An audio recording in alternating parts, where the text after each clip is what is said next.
మార్చి 3న ఆకాశంలో అద్భుతం జరగబోతుంది. మన చంద్రుడు సాధారణంగా కనిపించకుండా ఎర్రగా మారబోతున్నాడు.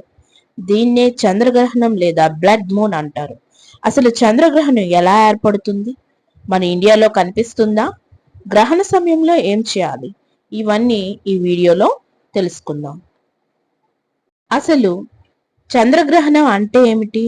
భూమి, సూర్యుడు, చంద్రుడు ఒకే సూటిగా గీతలో వచ్చినప్పుడు భూమి నీడ చంద్రుపై పడుతుంది. అప్పుడు చంద్రుడు క్రమంగా చీకటిగా మారి చివరికి ఎర్రగా రంగులో కనిపిస్తాడు. భూమి వాతావరణంలో ఉన్న కాంతి స్కాటరింగ్ వల్ల చంద్రుడు ఎర్రగా కనిపిస్తాడు. అందుకే దీనిని బ్లడ్ మూన్ అంటారు. మార్చి 3 చంద్రగ్రహణం టైమింగ్స్ ఏంటి?